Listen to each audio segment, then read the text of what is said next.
Hi hello welcome to little home. నేను వచ్చేసి chicken pakoda చేస్తున్నానండి. చికెన్ పకోడాలోకి నేను స్వీట్ కార్న్ కూడా తీసుకున్నాను.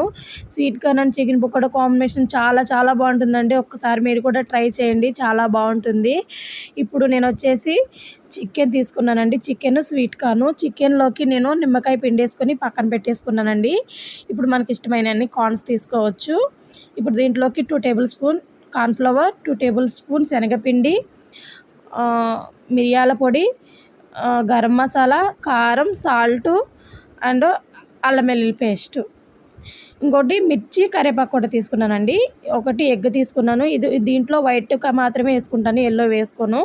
మీకు ఇష్టం ఉంటే వేసుకోవచ్చు. ఇప్పుడు శుభ్రంగా కడుక్కున్న చికెన్ని ఒక బౌల్లో తీసుకుందాము.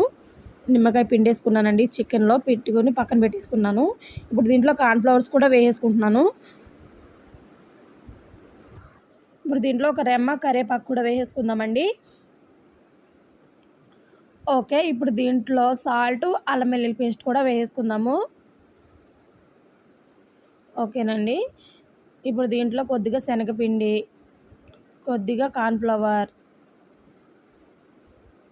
ఇంకా నెక్స్ట్ వచ్చేసి మిరియాల పొడి, గరం మసాలా కూడా వేసుకుందాము.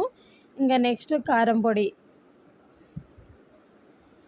ఓకే, ఇప్పుడు మొత్తం అంతా కలిపేసుకుందాము. చికెన్‌కి బాగా ఈ మసాలాలన్నీ పట్టేలాగా బాగా కలిపేసుకొని, ఇప్పుడు ఒక ఎగ్‌ని పగలగొట్టి దాంట్లో వైట్ మాత్రమే తీసుకుంటున్నానండి. ఓకేనండి. మనం ఎగ్ వేసుకున్నాక ఇప్పుడు చికెన్‌లో ఇప్పుడు ఈ చికెన్‌కి ఎగ్ అనేది బాగా పట్టేలాగా మొత్తం అంతా కలిపేసుకుందాము. ఒకసారి చికెన్‌ని బాగా కలుపుకుందామండి ఎగ్ పట్టినాక. ఎందుకంటే ఈ ఎగ్ అనేది చికెన్‌కి బాగా పట్టాలి. ఇప్పుడు దీన్ని ఒక 15 మినిట్స్ పక్కన పెట్టేసుకుందాము. ఇప్పుడు ఒక బాండీ తీసుకొని బాండీలో ఆయిల్ పోసుకొని ఆయిల్ హీట్ చేసుకుందామండి. డీప్ ఫ్రైకి సరిపడా ఆయిల్ తీసుకొని ఆయిల్ హీట్ ఎక్కినాక ఇప్పుడు మనం మ్యాగ్నేట్ చేసుకున్న చికెన్ని కార్న్‌ఫ్లవర్లో ఒకసారి ఇట్లా దమ్ చేసుకొని మనం ఆయిల్‌లో వేసుకుందాము. దీనికి కొద్దిగా కార్న్స్ కూడా అంటించుకుందాము. ఓకేనండి, ఆయిల్‌లో ఫ్రై చేసుకుందాం. ఇప్పుడు చికెన్ని మొత్తం ఇప్పుడున్న చికెన్ మొత్తం కూడా ఈ విధంగా మనం ఆయిల్‌లో స్ప్రెడ్ చేసుకుందాము. ఇప్పుడు మనం మంటని స్లో ఫ్లేమ్‌లో పెట్టుకొని చికెన్ అనేది ఫ్రై చేసుకుందామండి. మనకి మంట అనేది పెద్దగా ఉంటే నేను పీసెస్ అనేవి పెద్దగా తీసుకున్నాను కదా, మళ్ళీ పీసెస్ అనేవి లోపల ఫ్రై కావు, కచ్చగా ఉంటాయి. సో స్లో ఫ్లేమ్‌లో పెట్టుకొని మనం స్లోగా ఫ్రై చేసుకుందాము మొత్తం అంతా ఈవెన్‌గా.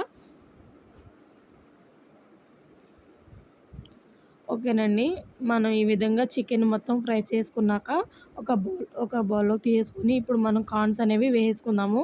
ఈ కార్న్స్ వేసేటప్పుడు కూడా మనం మంటని స్లో ఫ్లేమ్‌లోనే పెట్టాలండి. ఎందుకంటే మళ్ళీ మన మీదకి చింది పడతాయి కార్న్స్. కార్న్స్ వేసుకునేటప్పుడు కొంచెం జాగ్రత్తగా ఫ్రై చేసుకోండి. ఓకేనండి, ఒక బౌల్‌లోకి మొత్తం అంతా తీసుకుందాము. కార్న్స్ అనేవి మొత్తం బౌల్‌లో వేసుకున్నాక ఇప్పుడు పచ్చిమిర్చి, కరివేపాకు కూడా ఫ్రై చేసుకుందాము. ఈ చికెన్‌లోకి పచ్చిమిర్చి, కరివేపాకు కూడా మధ్యలో తింటుంటే చాలా బాగుంటుందండి. ఒకసారి ట్రై చేయండి మీరు కూడా. అంతేనండి. ఎప్పుడైనా మీరు కూడా ట్రై చేశారండి sweet corn and chicken pakoda? చాలా చాలా బాగుంటుందండి. సూపర్‌గా ఉంటుంది sweet corn with chicken pakoda. ఒక్కసారి మీరు కూడా ట్రై చేయండి. మధ్యలో టమాటా సాస్ తోటి తింటూ ఆనియన్స్, నింబు పిండుకొని తింటుంటే ఉంటుందండి. చాలా చాలా బాగుంటుందండి. అసలు పిల్లలు కూడా చాలా ఇష్టంగా తింటారు, స్వీట్ కార్న్ ఉంది కాబట్టి. ఒకసారి మీరు కూడా ట్రై చేసి పెట్టండి మీ పిల్లలకి. సో నా వీడియో గట్రా మీకు నచ్చినట్టయితే నా ఛానల్‌ని సబ్స్క్రైబ్ చేయండి, లైక్ కొట్టండి, షేర్ చేయండి. ఓకేనా ఫ్రెండ్స్? ఇంకో కొత్త వీడియోతోటి మీ ముందుకు వచ్చేస్తాను. Bye bye.